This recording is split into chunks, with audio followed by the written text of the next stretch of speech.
Ay, ay, ay, ay. A ver, voy a agrandar la imagen, ¿no? Mm, ya, ahí está. Ahora sí, ya está ahí. ¿Me escuchas? Voy a subir tus diapos de una vez, o todavía no, ¿no? Sí, no la primera cara, pero tienes que aceptarme, creo, porque te dice acá, el anfitrión se ha unido, le hemos hecho saber que estás aquí. A ver, a ver, a ver. Ya. Admitir algo, será admitir a todos, ¿no? Sí, Bueno, yo ahora admitiré a los sí. que vayan entrando, pues, ¿no? Mientras tú vas haciendo tu clase. Ajá, Ya, ¿no? Ya sí, entraste, ahora ¿no? sí. Ya están entrando varios de los chicos. Bueno, he puesto admitir al. Daisy, se supone que todos me están escuchando, ¿sí? Todos los que ya entraron, ¿sí? Ajá. Ya. A ver, a ver, a ver, un ratito.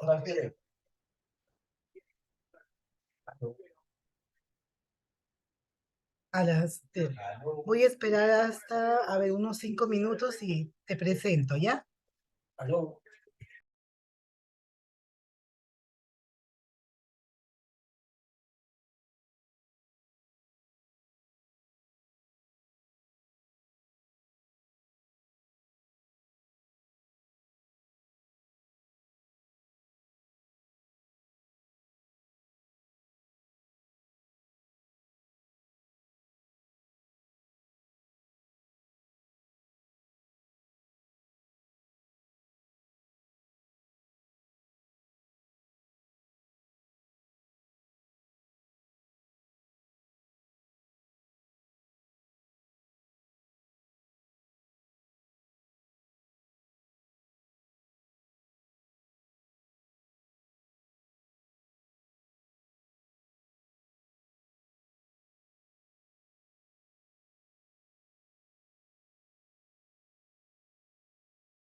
Muy bien. Buenas tardes con todos. ¿Me logran escuchar con claridad? Vamos a Sí, esperar. doctora, sí se le escucha. Ok, perfecto. Vamos a esperar. Doctora, ¿Cómo están? ¿Qué tal? Vamos a esperar 5 minutos porque estamos prácticamente ni la mitad para dar inicio. ¿Ok?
Muy bien.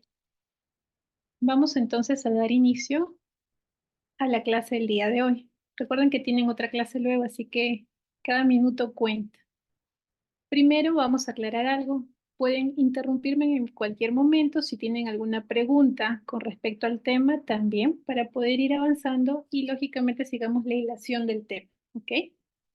Para los que ya me conocen y para los que todavía no, soy la doctora Daisy Zárate, soy médico pediatra y jefe de la UCI pediátrica del Hospital Nacional de la Policía. Muy bien, el tema que hoy les traigo se llama crecimiento del niño, ¿no? Y es justamente el primer tema con el cual iniciamos ya todos los temas de pediatría en sí. Luego de esta clase vamos a estar en la capacidad, lógicamente, de evaluar el crecimiento en todas las etapas pediátricas. También vamos a poder entender e identificar la importancia de estos factores protectores y también factores de riesgo, que suelen ser potenciales y que por lo general, si se presentan en un desequilibrio, pueden afectar el normal crecimiento de nuestro paciente pediátrico. Vamos a adquirir también conocimientos y destrezas, así como habilidades para poder identificar en todos estos grupos etarios, ¿no? Si es que existe también algún factor y poder diferenciarlos de acuerdo a su grupo de edad. Muy bien. Continuando entonces, es importante que distingamos, ¿no? ¿Qué significa crecimiento y qué significa desarrollo? Ambos van de la mano, sí, pero no son lo mismo, ¿no? Entendemos crecimiento como el aumento del tamaño corporal. Lógicamente, esto va a ser a raíz de la multiplicación de células y del aumento del tamaño también de las células, mientras que desarrollo hace referencia al ordenamiento de estas células, tanto en órganos y tejidos. Se refiere más a su organización, tanto en sistemas o aparatos.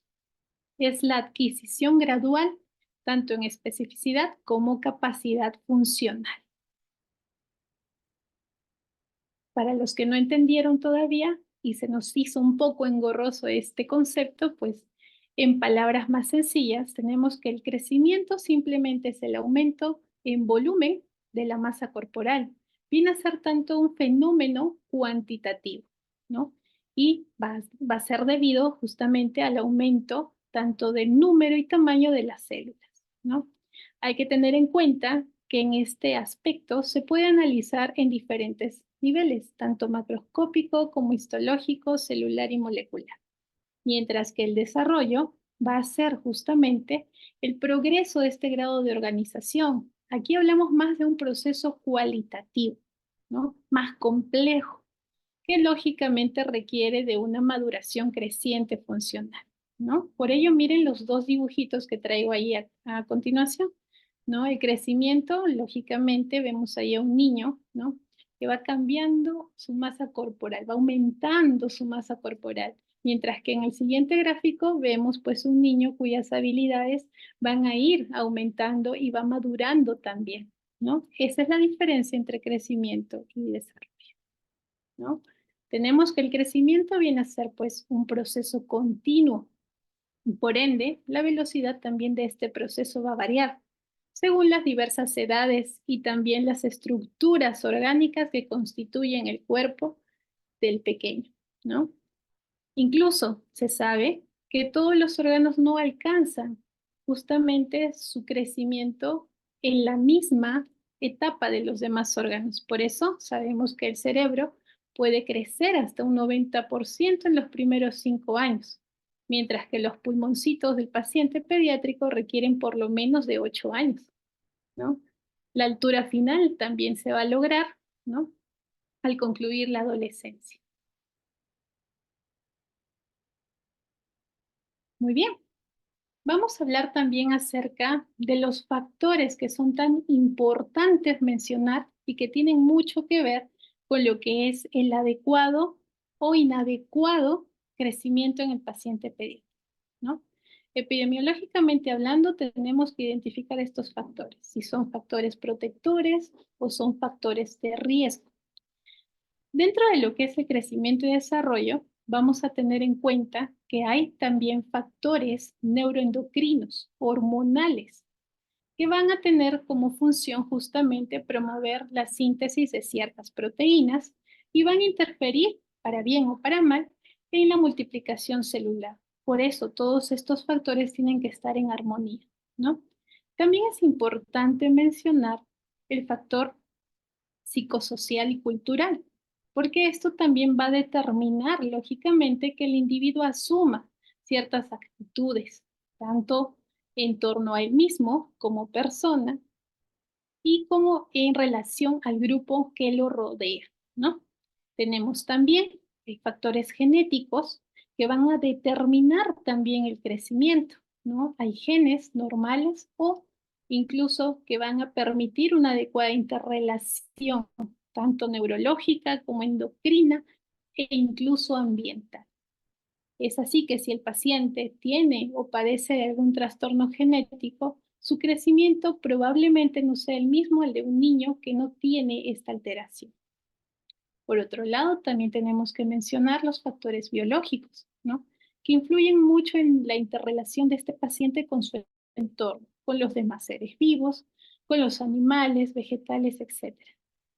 Y finalmente, los factores fisioquímicos, ¿no? En este caso también el clima, la altitud sobre el nivel del mar, ¿no? La temperatura, el tipo de nutrición que tiene ese paciente, ¿no? Si está expuesto a radiaciones o no, si ha estado expuesto de repente a medicación continua, a ciertas drogas, etcétera, también va a determinar el crecimiento adecuado o no de nuestro paciente pediátrico.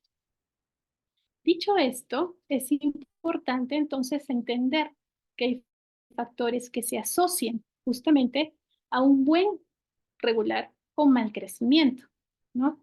Si bien es cierto, el ser humano, ¿no? Empieza justamente este fenómeno armónico y preestablecido y la naturaleza permite que pase de ser simplemente un huevo o cigoto y va transformándose progresivamente, llegando incluso hasta ser un embrión, un feto, un niño y finalmente un adulto, ¿no?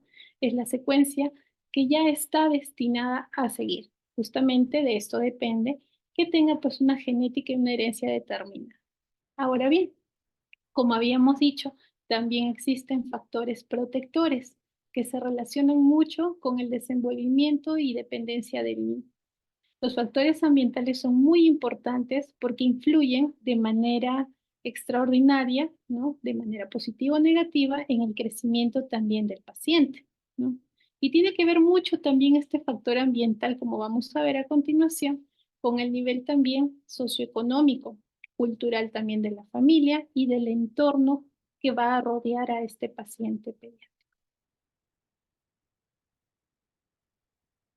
Muy bien, es así que podemos clasificar a estos factores determinantes para el crecimiento en factores de riesgo y también factores protectores, ¿no?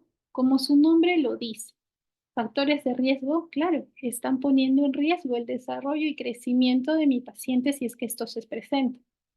Y factores protectores que van a permitir que este crecimiento se dé de una manera armoniosa y lógicamente adecuada, ¿no?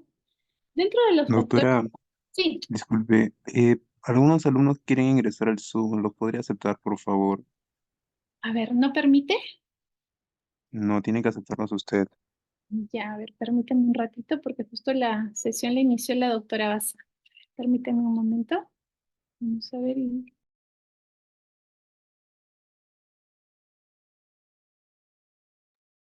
Buenas tardes, jóvenes. ¿Qué pasó, Daisy?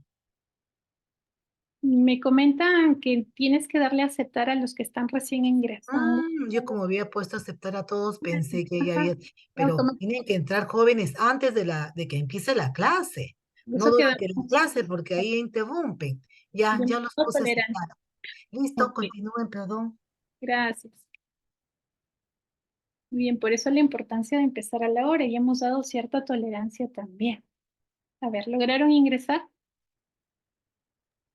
Sí, doctora, ahora sí. Disculpe. No se preocupe. Muy bien.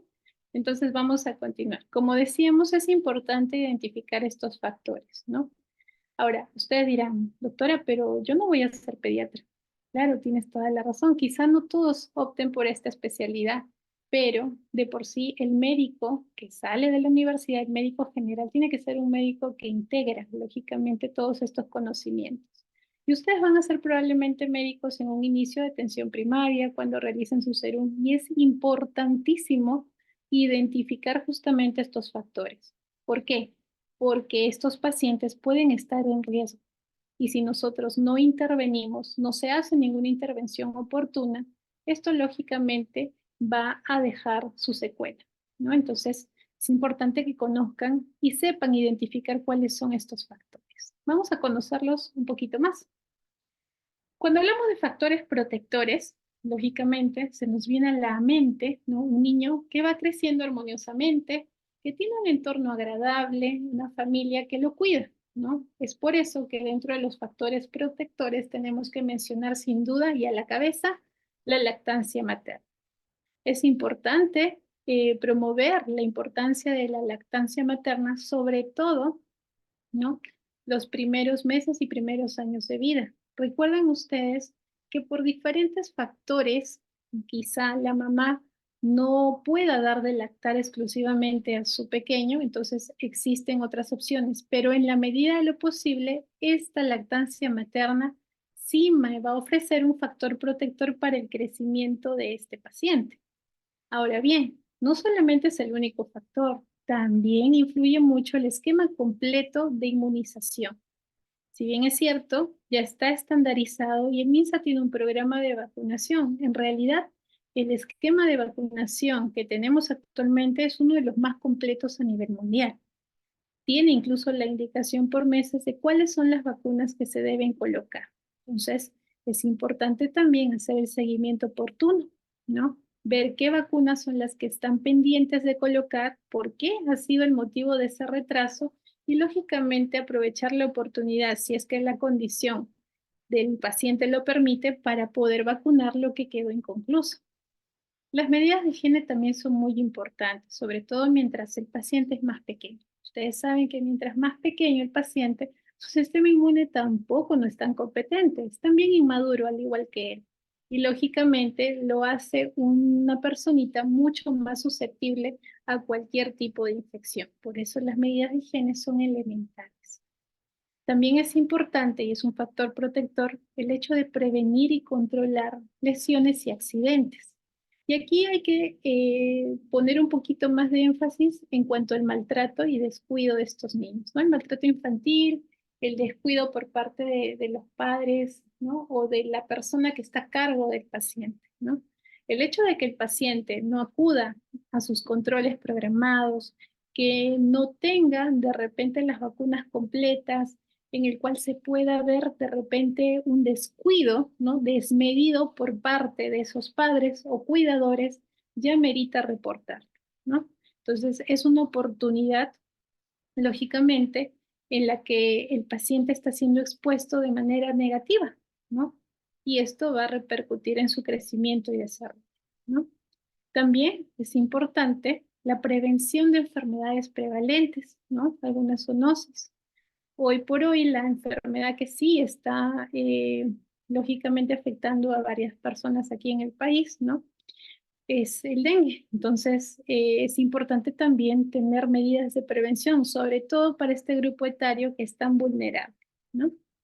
Importante también son los tamizajes que se realizan, ya está normado por MISA y también en otras sanidades policiales, de las Fuerzas Armadas, incluso en salud, ya se hace tamizaje neonatal, ¿no? Procurar una salud bucal también adecuada. Estos son los factores protectores más importantes que podemos mencionar y que van a determinar un buen desarrollo y crecimiento en nuestro paciente pediátrico. Por otro lado, tenemos también factores de riesgos. Y estos factores de riesgo podemos dividirlo en biológicos, por ejemplo. Estos factores biológicos, lógicamente, ¿no? Son factores inherentes, muchos de ellos, a la mamá y al bebé, ¿no? Por ejemplo, un niño de bajo peso al nacer o prematuro, lógicamente su crecimiento va a ponerse en riesgo, ¿no? Es un niño de población o de grupo etario de riesgo, ¿no? Su sistema inmune es mucho más incompetente, ¿no? Es más propenso a infecciones, por lo general van a requerir una estancia hospitalaria un poquito más prolongada, ¿no?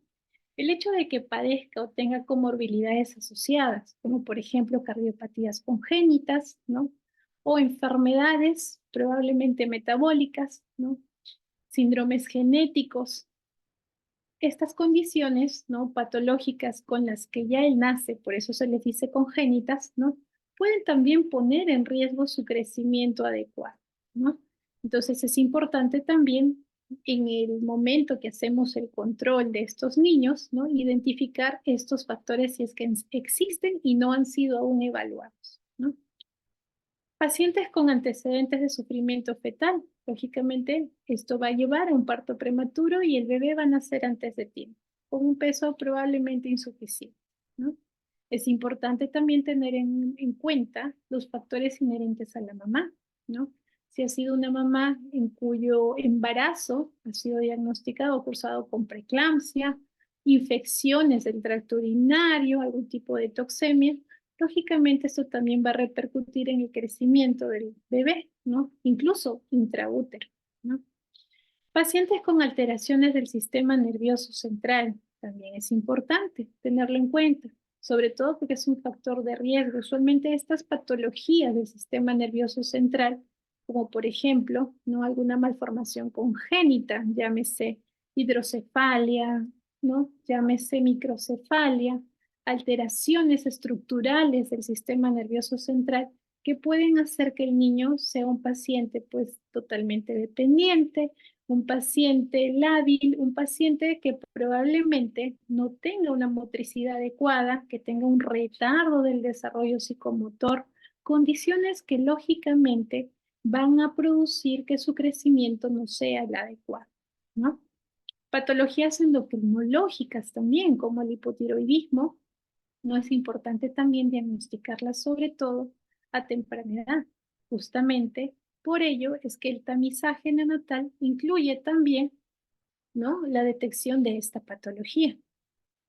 Y sin dejar de lado la malnutrición materna, ¿no? Que va a conllevar probablemente a una malnutrición infantil, ¿no?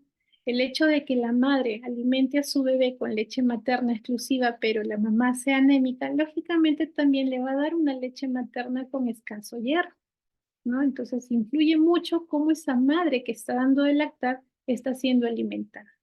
Y por ende, lógicamente, el paciente también va a tener repercusión, ¿no? En cuanto a su alimentación, porque en un inicio es el único alimento que recibe. Entonces es importante también verlo como un factor de riesgo. ¿Ok?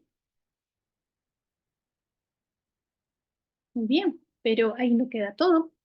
Tenemos que mencionar también los factores de riesgo sociales y culturales, ¿no? Prácticamente lo que rodea a este paciente pediátrico, ¿no? Se considera muchas veces factores de riesgo madres adolescentes que por lo general no están preparadas anatómica ni psicológicamente todavía como para poder tener pues descendencia, ¿no? Muchas de estas mamás adolescentes de una u otra manera se dice que no van a brindar pues el mismo cuidado al paciente, o en este caso a su hijo, ¿no? Porque no están preparadas, son adolescentes aún, están terminando su proceso de crecimiento, aún no son adultas, ¿no? Y esto tiene que ver mucho también, ¿no? Como factor de riesgo del cuidado que tuvieron ellas también por parte de sus padres, ¿no? Y es como un círculo vicioso. También se considera como factor de riesgo a madres mayores de 35 años, ¿no? Entonces ustedes dirán, pero doctora, ¿cómo es posible, no?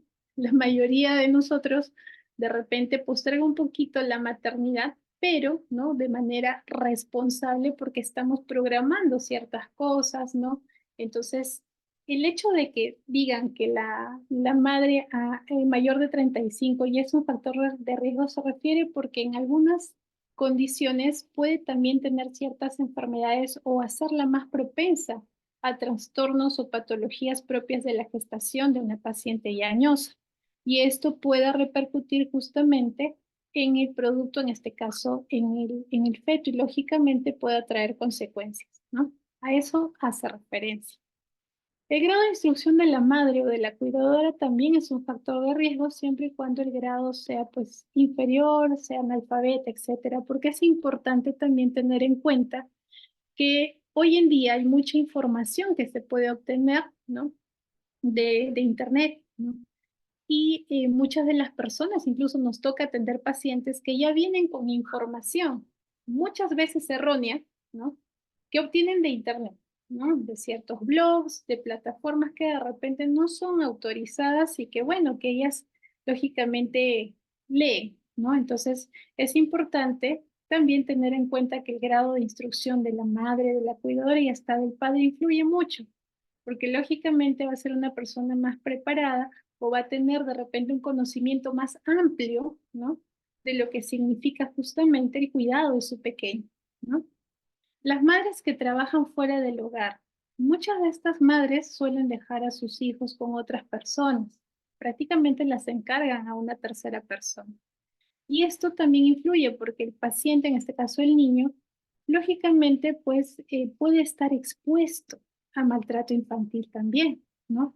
Por necesidad la madre sale del hogar, deja a su niño encargado, pero lógicamente pues ella no está pendiente en ese momento de cómo se está desarrollando el niño, cómo está creciendo, si come adecuadamente, si es que tiene los horarios adecuados para alimentarse, etc.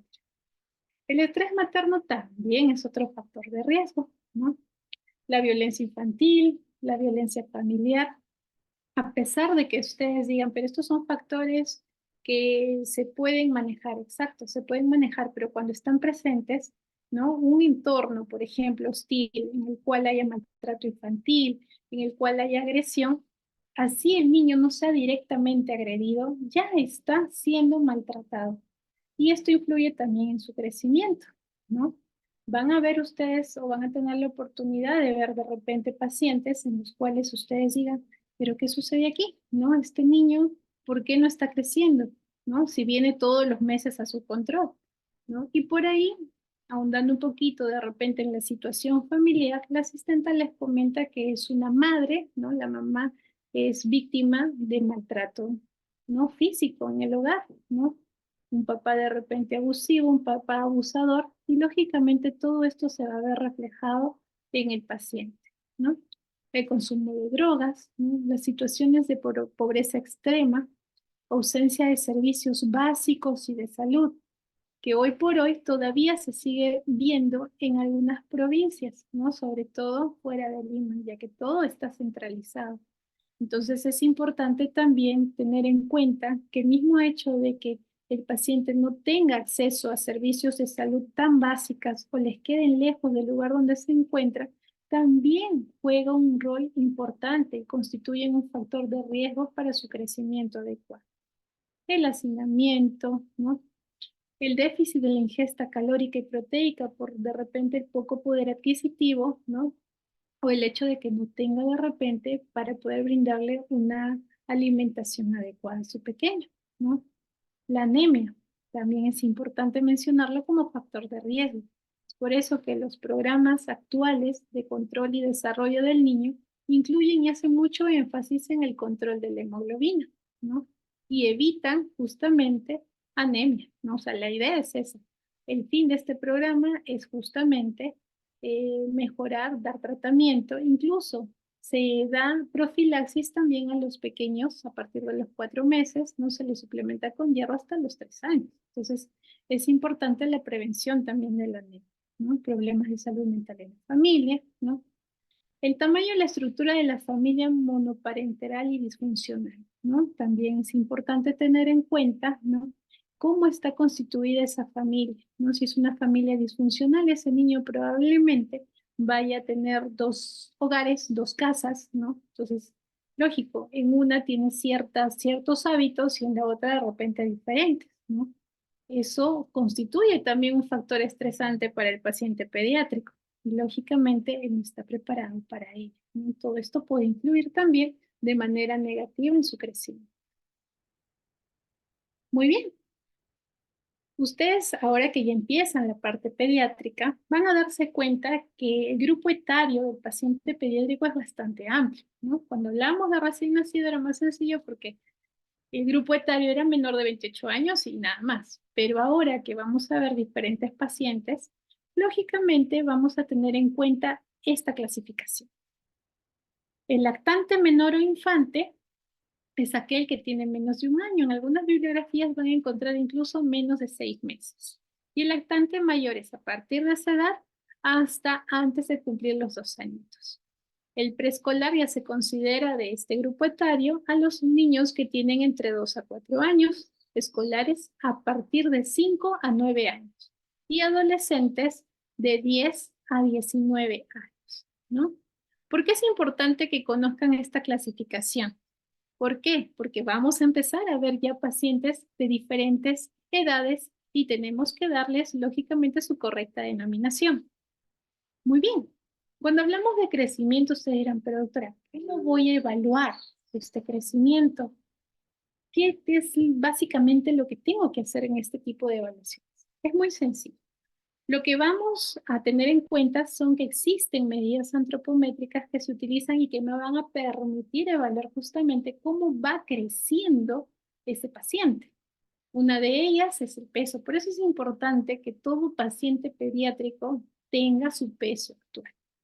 Este peso es lo que va a evaluar básicamente la masa corporal, ¿no? Y hay dos formas de pesar a mi paciente pediátrico. Cuando es un bebé pequeño, menor de 2 añitos, por lo general, incluso dicen lactante, lactante menor. Podemos utilizar, ¿no?, estas balanzas que vemos ahí, en las cuales al paciente se le acuesta totalmente. Y ojo, el peso tenemos que hacerlo con la ropita más ligera que pueda tener ese paciente, ¿no? Estar en la medida de lo posible sin ropita, de repente con su pañalito y eso, ¿no? Para que no nos salga un peso inapropiado y nos salga pues un peso errado, ¿no? Si es un niñito ya de 2 añitos o más, lo que se puede hacer y se debe hacer es pesarlo ya en una báscula, ¿no? Y el peso se toma de pie.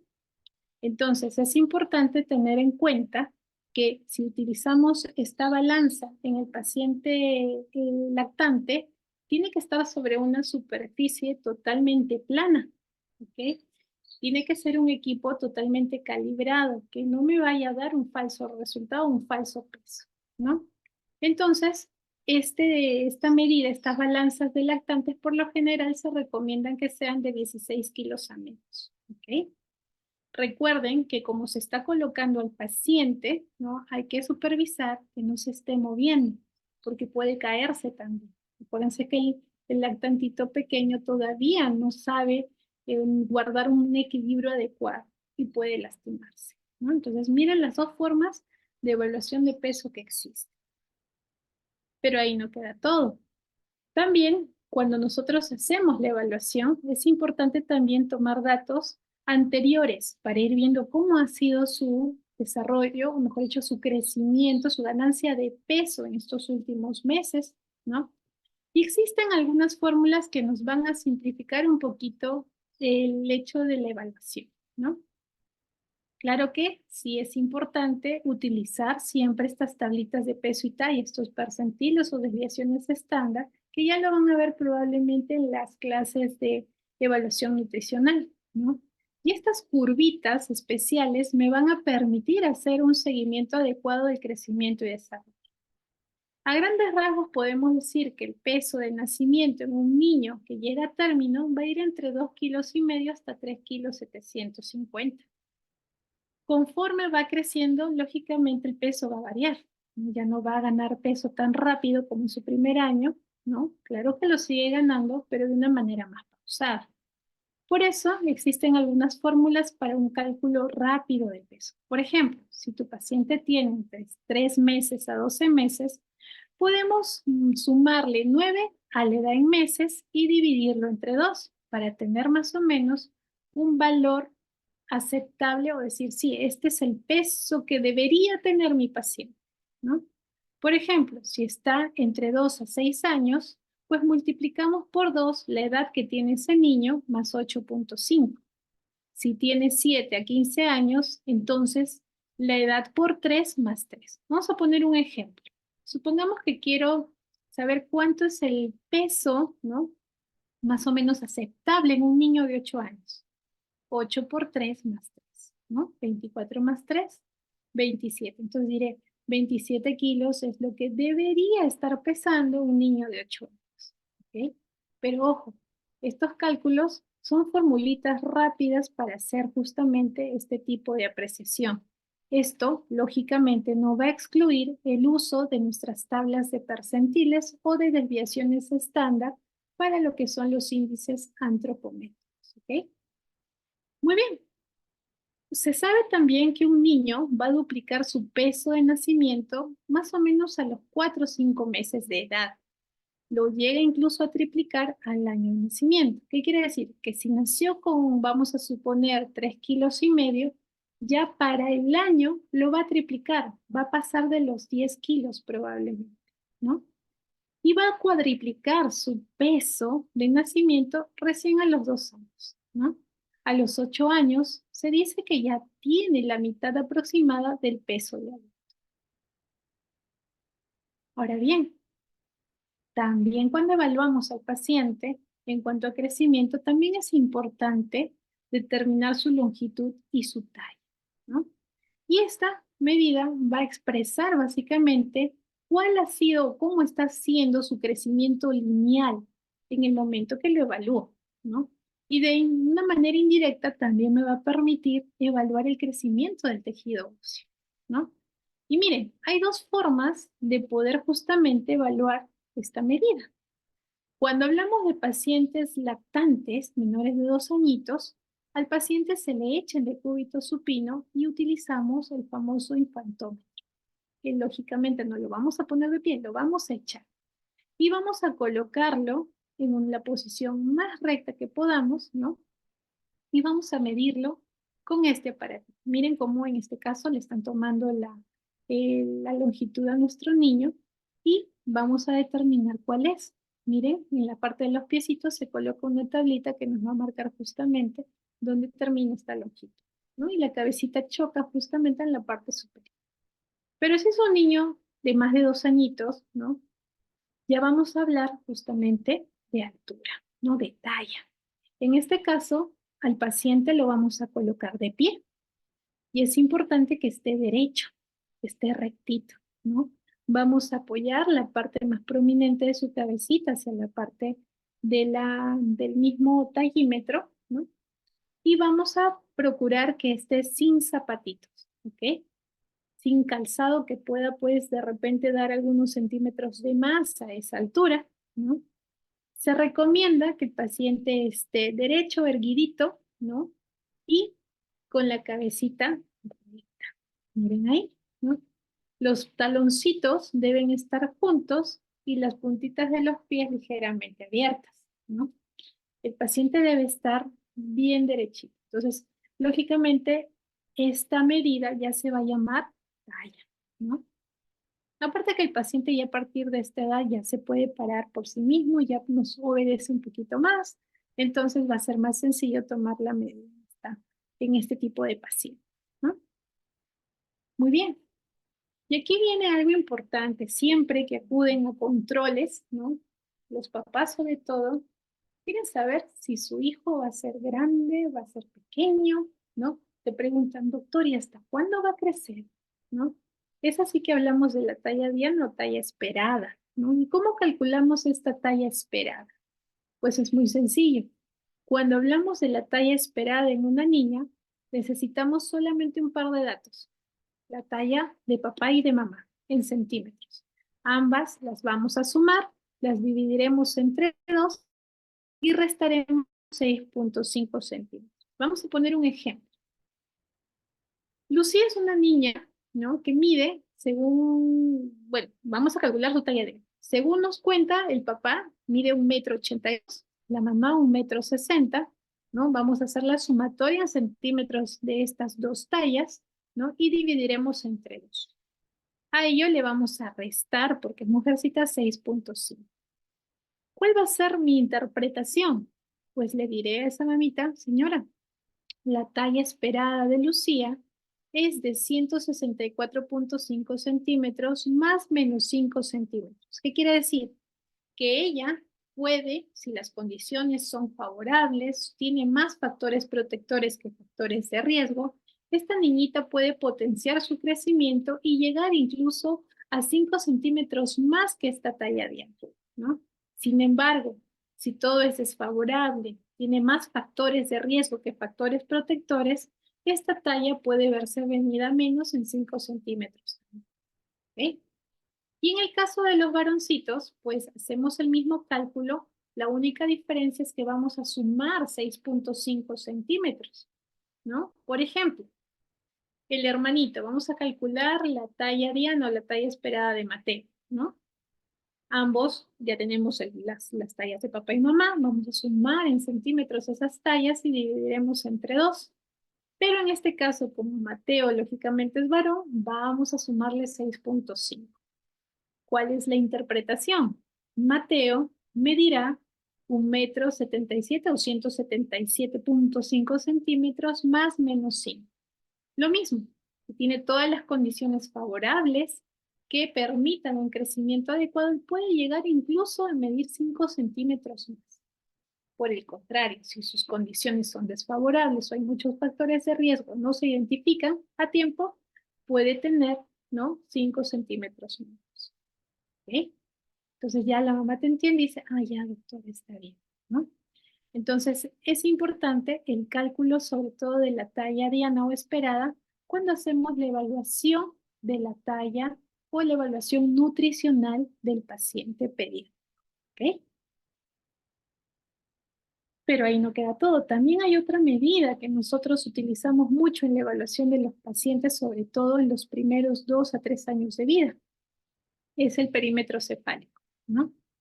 Y en este caso, la medición es sencilla también. Vamos a utilizar como puntos de referencia las partes más prominentes de la cabecita, que son el occipucio y el reborde supraciliar. Vamos a colocar nuestra cinta métrica, ¿no? Ahora, lo que recomiendan es una wincha metálica, pero ojo, ¿no? No del tipo que nosotros creemos, no ese metal que corta, no. Son cintitas un poquito más rígidas que no se van a moldear, porque obviamente si utilizamos la cinta métrica que se suele utilizar a veces porque no tenemos el material ideal, estas, conforme las vayas usando, se van también estirando y al final no te van a dar una medida acorde a lo real, ¿no? Entonces, esta medida, lógicamente, la vamos a tomar con el paciente tranquilo, ¿no? Porque si está llorando y se mueve, no voy a obtener una medida adecuada, ¿no? Y es importante hacer el seguimiento de este parámetro justamente hasta los 3 años.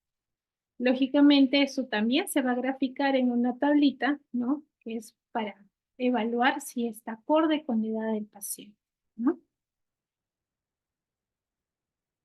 Ahora bien, habíamos dicho ya, si han estado atentos hace unos minutos, que justamente el crecimiento y desarrollo en los niños va a ir variando. O sea, no significa que todos los órganos crezcan en el mismo tiempo, en la misma magnitud que los demás, ¿no? Por eso es que vamos a ver momentos de crecimiento rápido y momentos donde se va deteniendo este crecimiento, ¿no? Lo que podemos ver en el gráfico como las mesetas. Miren en el gráfico, miren el momento de crecimiento más rápido, por ejemplo, del cerebrito, ¿no? Sobre todo los primeros años. Miren esta línea punteada y justamente vemos cómo es que el cerebro crece rápidamente y luego ya este crecimiento se va deteniendo, ¿no? ¿Qué pasa? El crecimiento en general, ¿no? También sigue una línea bastante característica. El bebé va a crecer rápidamente, tanto en peso como en talla, va ganando peso y talla rápidamente hasta el primer año de edad. Y ahí ya empieza un poquito a desacelerarse, ¿no? Y viene otro estirón en la etapa pura, ¿no? Por ello es que el crecimiento y desarrollo de los niños va variando en el tiempo. Hay que tener en cuenta, como les decía, que por ejemplo el cerebrito, ¿no?, llega o alcanza el 90% de su tamaño de adulto justamente a los 6 años. Por eso es importante esta primera etapa en la cual el cerebro sigue desarrollándose y todos los estímulos externos, incluso también que recibe ese paciente, van a permitir también potenciar no solamente el crecimiento, sino también el desarrollo de este órgano tan elemental, ¿no? El tejido adiposo también crece rapidísimo hasta los 9 meses y luego, lógicamente, su crecimiento ya se detiene hasta los 9 años, ¿no? El tejido linfático, por eso es importante cuando ustedes vean pacientes, sobre todo pequeñitos, ¿no? Van a darse cuenta que en los lactantitos menores de 12 meses es muy evidente de repente encontrar al examen físico gangliecitos, ¿no?, aumentaditos de tamaño, que son perceptibles muchas veces, ¿no? Porque justamente durante los primeros 2 o 3 meses de vida hay un marcado aumento del tamaño y del número de este tejido linfático, ¿no? Posteriormente ya es más difícil encontrarlos conforme más va creciendo. Los senos paranasales también son otra estructura, ¿no? Que no se desarrolla a la par, ¿no? Tenemos senos etmoidales, maxilares y esfenoidales que sí van a estar presentes desde el nacimiento, pero los frontales, por ejemplo, van a aparecer todavía alrededor de los 6 años, ¿no? Entonces, es importante tener en cuenta que no todos los órganos van a desarrollar igual. Miren esta tablita en la cual vamos a hacer la comparación. Miren, un bebé cuando nace, lógicamente, durante su primer trimestre va ganando más cantidad de peso por mes, miren, ¿no? Va creciendo incluso más rápido. La circunferencia craneal también, su cabecita va creciendo 2 centímetros por mes. En el segundo trimestre baja un poquito esa tendencia.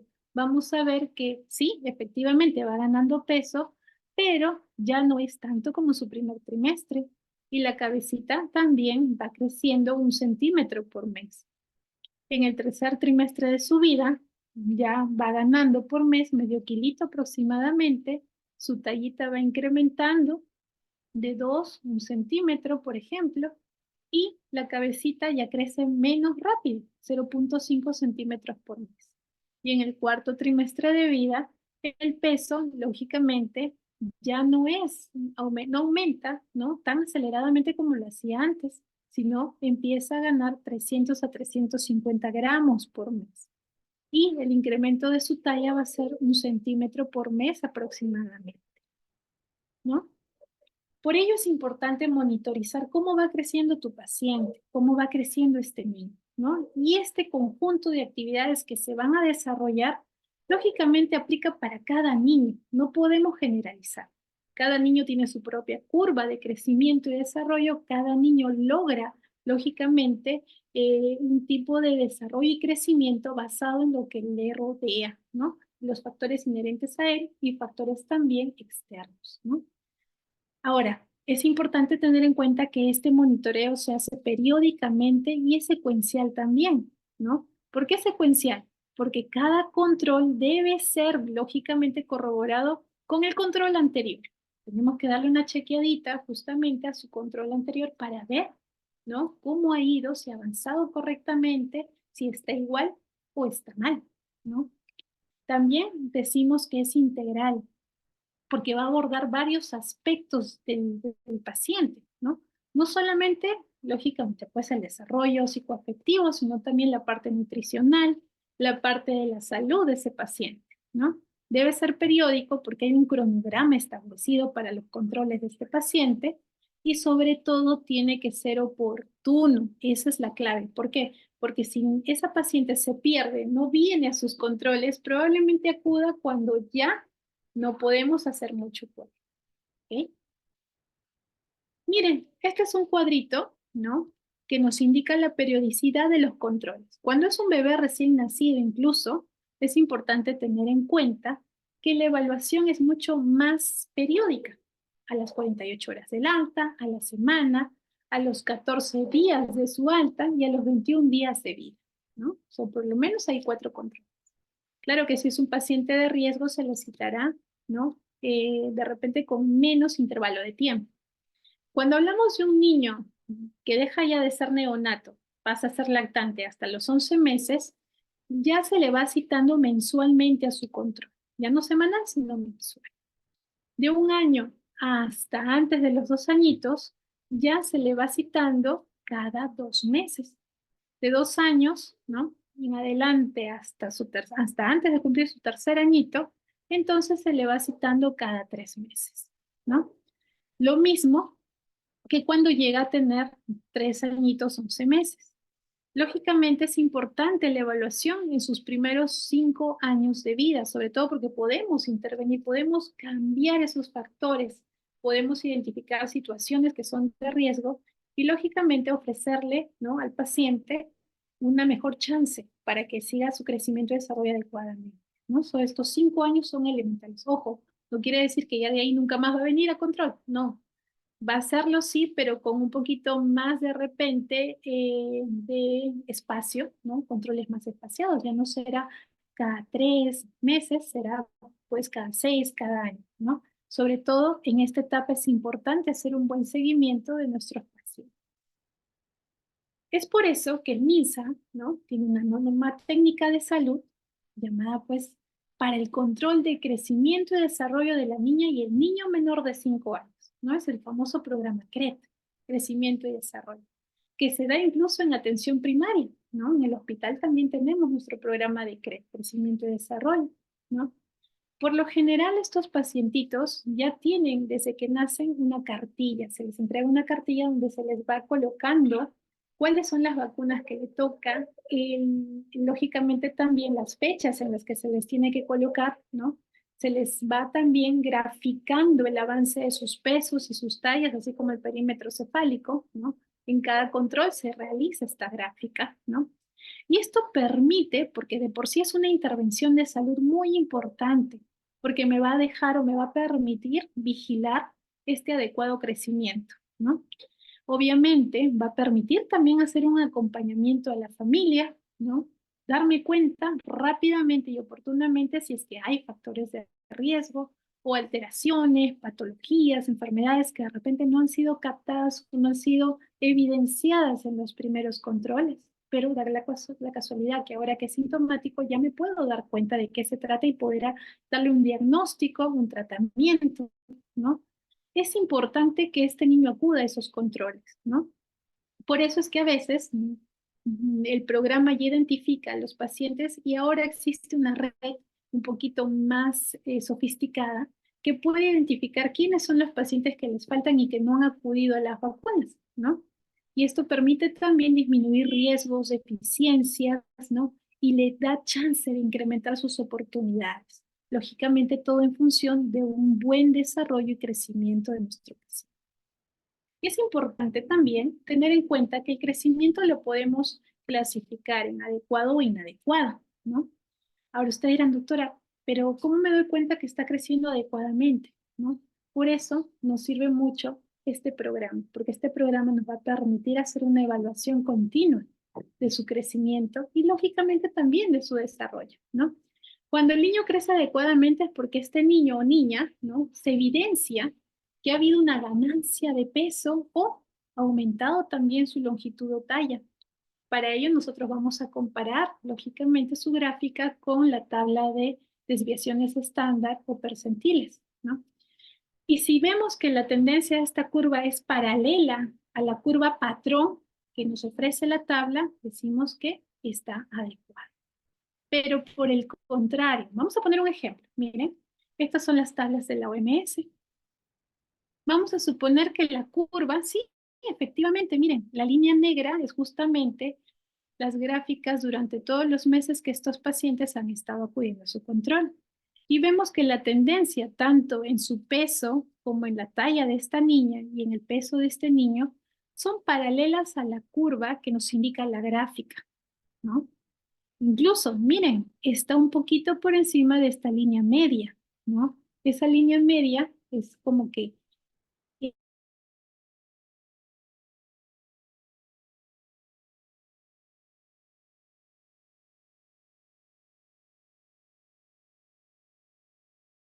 eso significa que estos pacientes tienen un crecimiento adecuado. Por el contrario, cuando hablamos que el crecimiento es inadecuado, cuando no vamos a evidenciar esa ganancia, o sea, ya esa curva se empieza a aplanar, ¿no? O gana muy poquito en cuanto a la longitud o talla, ¿no? Y lógicamente esto ya constituye un factor a investigar. ¿Qué está pasando? ¿Por qué esta niña tiene una curva así, cuando de repente anteriormente sí estaba paralela a la que nos da justamente la gráfica, ¿no? Y es importante tener en cuenta que a pesar de que no salga del rango, o mejor dicho, que no salga de toda esa franja, ¿no? Ustedes dirán, sí, pero doctora, vamos con el ejemplo. Miren aquí, doctora, pero a pesar de que se está aplanando, no sale de su franja normal. Todo esto constituye la franja de normalidad. Mire, ¿no? Que está alrededor de la línea verde, que es el percentil 50 o percentil ideal. Está bien, tienes razón, no sale todavía de lo normal, pero tan solo el hecho de evaluar esta tendencia de su gráfica personal ya me está indicando que hay un crecimiento inadecuado, ¿no? No puedo hacerme la de la vista gorda y decir, no, vamos a ver qué pasa después. No, ustedes ya están identificando que la línea no es paralela, por el contrario, se está empezando a aplanar, ¿no? Ahora lo mismo con la talla, ¿no? De lo bien que iba paralelo, ya también se está empezando a aplanar y probablemente ya el percentil no sea el mismo o la desviación estándar no sea la misma. Ya haya o esté entrando una desviación estándar más abajito, ¿no? A esto es lo que llamamos crecimiento inadecuado.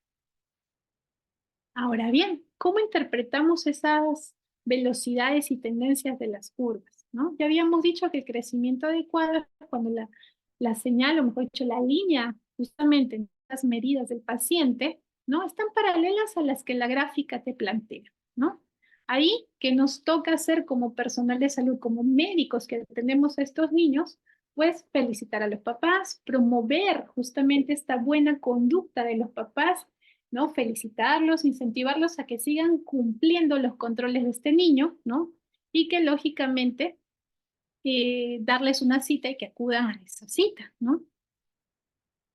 Pero ¿qué sucede cuando el crecimiento es inadecuado? Miren las tendencias de las gráficas, ¿no? Podemos ver que de repente la línea de crecimiento de este paciente, esa línea de su percentil, ya no es paralela, sino más bien se está tendiendo a caer o se aplanó o cayó definitivamente. O por el contrario, en el caso justamente del peso, se fue muy para arriba. Y esto ya nos lleva a hablar de un riesgo nutricional. Recuerden que el niño con crecimiento inadecuado no solamente es el niño desnutrido, el niño flaquito, el niño que no gana peso.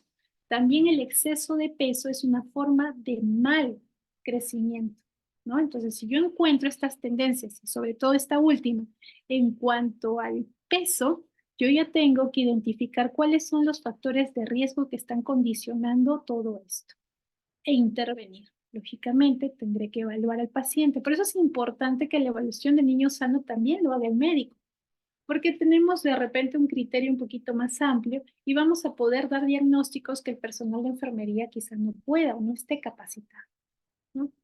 Por eso es importante, ¿no? Hacer meticulosamente la explicación a los padres, hacer una buena anamnesis para poder identificar estos factores de riesgo. Muy bien, ya vamos a completar nuestra clase. Hasta aquí, ¿alguna pregunta? ¿Ninguna? Muy bien, vamos a No, continuar. doctora. A ver, te escucho. No, decía que no, doctora, todo claro hasta ahorita. Ok, perfecto. Vamos a continuar. Muy bien, pero ahí no queda todo. Nosotros también tenemos que hacer cálculos para ver si este índice nutricional de la ganancia de peso o talla por mes es la idónea o la ideal. Es así que, por ejemplo, tenemos estas formulitas de cálculo para saber si la ganancia de peso y talla de nuestro paciente pediátrico está cumpliendo justamente el rango ideal, ¿no? Entonces, por ejemplo, vamos a ponerlo con ejemplos. Vemos este índice nutricional de justamente la ganancia de peso y talla. ¿Qué quiere decir?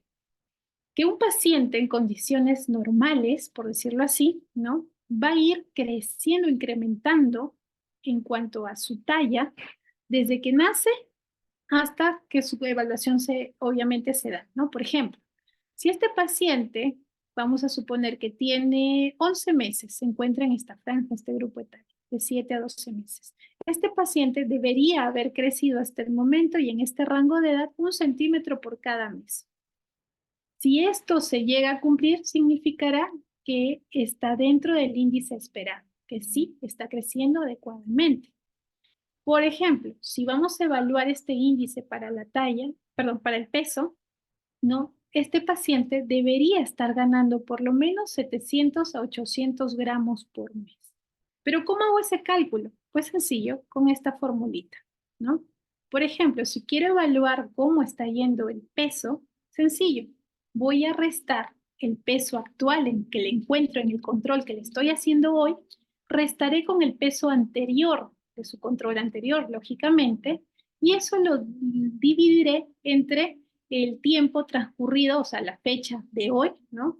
Y la fecha anterior. Vamos a suponer que tuvo un control hace 2 meses, entonces mi denominador será pues 2 meses, 2, ¿no?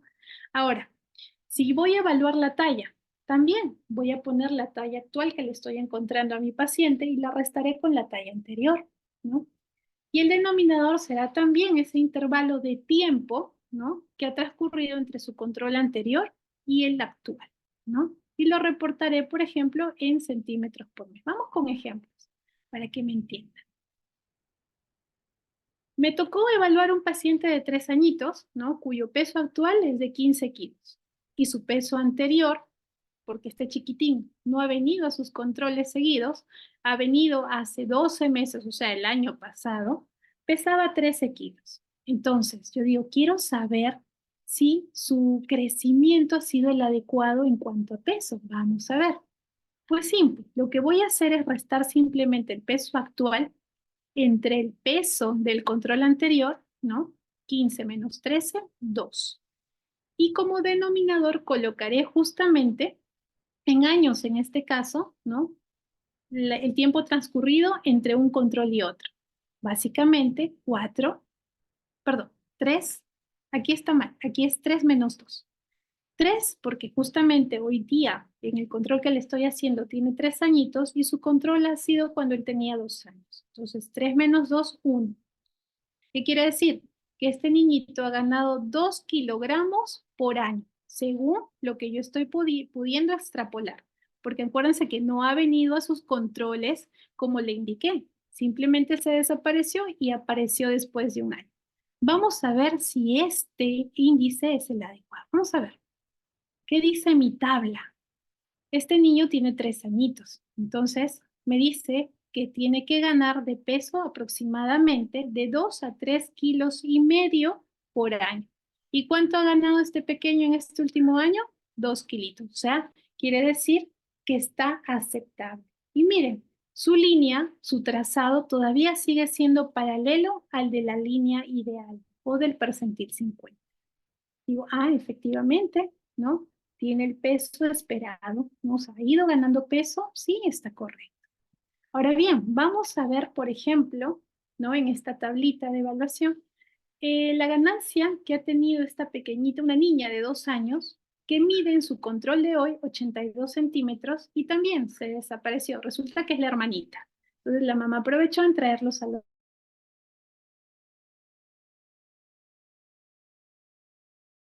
La pequeñita, ¿no? Medía 75 centímetros, ¿no? Ajá, digo, bueno, vamos a ver. ¿Qué hago en este caso? Muy sencillo, voy a restar la talla que tiene hoy con la tallita que tuvo hace un año y a continuación cogeré de denominador justamente el tiempo transcurrido entre control y control. O sea, hoy tiene 24 meses, 2 añitos, menos sus 12 meses del control anterior. ¿Ok? Sería 7 entre 12. Si lo quiero expresar en centímetros por mes, esta niñita ha ido ganando desde su último control 0.5 centímetros por mes. Y si lo quiero expresar en años, diré, ha ganado sus 7 centímetros en el último año. Vamos a ver si eso es correcto. Miren, esta pequeñita, ¿no? Ha ganado, tiene actualmente, como vimos aquí, ¿no? Es una niña de 2 añitos y vamos a ver cuánto debió ganar en cuanto a talla. De 2 a 5 años, dice, 5 a 7 centímetros por año. Vamos a ver cuánto ganó ella. 7 centímetros. Quiere decir que sí, todavía se encuentra, ¿no? Dentro de lo esperado, ¿no? Pero ojo, miren qué ha pasado con su línea, ¿no? Con esta curvita. ¿Qué ha sucedido? Si bien es cierto, habíamos dicho en un principio que tenía que ser paralela, ¿no es cierto? Pero aquí la tendencia de esta curvita, ¿qué está haciendo? Se está yendo para abajo, ¿no es cierto? Se está aplanando. Entonces, por eso es importante hacer una evaluación integral. Si bien es cierto, ha ganado lo esperado, justamente, pero probablemente en los controles anteriores que no acudió, hubiéramos podido detectar qué ha sucedido, porque esta chiquita tenía potencial de repente para tener una curvita mucho mejor, más paralela. Sin embargo, ya podemos aquí detectar que este crecimiento, ¿no? No está siendo el ideal porque la curva ya se empieza a aplanar. ¿Ven por qué todo depende de la interpretación que nosotros le demos, ¿no? Y esto, lógicamente, no lo hace una máquina, lo hacen ustedes. Y ustedes están integrando justamente muchos factores. Están viendo qué ha sucedido con la niña. ¿Por qué es que no ha venido estos controles? ¿Qué ha sucedido? ¿No? De repente se enfermó, de repente se hospitalizó, qué sé yo, infinidad de motivos por los cuales no haya podido, lógicamente, acudir a su control cuando la citaron. Y hay que ver si en estos controles ausentes ha perdido también oportunidad de vacunarse, ¿no? Por eso es una evaluación integrada, una evaluación que se tiene que hacer periódicamente. ¿Ok? Hasta aquí. ¿Alguna pregunta? Hablar de crecimiento en realidad es hablar también a la par de desarrollo, pero a continuación ya viene la teoría de desarrollo. Es importante, chicos, que ustedes cuando tengan que evaluar un paciente, ¿no? Evalúen el todo, no solamente porque venga por un resfrío, porque venga por una gripecita, como le decía a los alumnos en la mañana, ¿no? Aprovechemos esa oportunidad para evaluar la parte del crecimiento. Si esta niña o este pacientito quizá se detecte algún factor de riesgo y yo no haga nada, lógico, estoy perdiendo una oportunidad, ese paciente está perdiendo una oportunidad valiosa de intervención. Entonces, aprovechen ustedes también que el paciente viene de repente por de emergencia, ¿no? De repente se hospitalizó. Entonces, es un momento ideal para poder hacer pues una evaluación en cuanto a su crecimiento, si su tablita de percentiles es la adecuada, ¿no? ¿Qué pasa con su desarrollo? De repente por ahí puedo intervenir o puedo detectar algún factor de riesgo que le sea desfavorable para mejorar sus opciones, ¿no? Acuérdense de ser médicos integrales, ¿no? No ver todo a través de un conito, sino verlo todo de manera global, ¿ok? Sobre todo cuando hablamos de niños. Muy bien, chicos, ¿alguna pregunta? Doctora, una consulta. Ujú.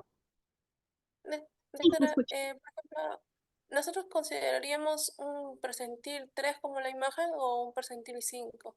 El CDC creo que también lo colocan como percentil 5. ¿Cuál sería recomendable? Mira, en este caso, cuando le reportamos como percentil, podemos colocar tranquilamente menor del percentil 15. Pero ojo, hoy utilizamos, y eso lo van a ver probablemente aquí en unas teorías y en la práctica también, ¿no? Tablitas no de CDC, sino las que son validadas por la Organización Mundial de la Salud, ¿no? Y ya se habla de desviaciones estándar, que nos permite hacer una evaluación nutricional mucho más clara y lógicamente utilizando las tablas de la Organización Mundial de Salud, vamos a tener también que estas tablas han sido validadas porque se han hecho también en grupos, ¿no? Que tienen que ver mucho más con nuestra etnia, ¿no? Por eso son aceptadas también aquí en el programa de MINSA, ¿no? Ahora, si tú quieres expresarlo en percentiles, pues colocarás menor del percentil 15, mayor del percentil 3. ¿Por qué? Porque no está ni en una ni en otra, sino que está en el medio, ¿ok? Así es como lo reportamos. Gracias, doctora. Ok. ¿Alguna otra pregunta?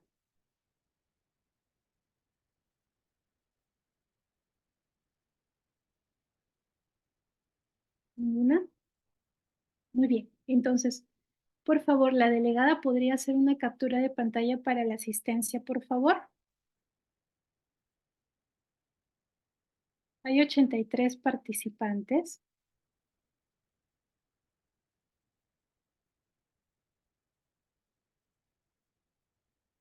Doctora, ¿ya le envió su correo o su WhatsApp? El WhatsApp está bien. Ya, a ver, ahí le voy a tomar un momentito.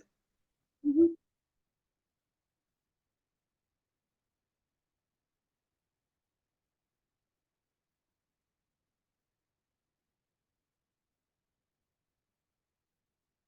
Doctora, Sí, disculpe, ¿cree que podría repetir la parte de crecimiento adecuado e inadecuado cuando explicó de las curvas?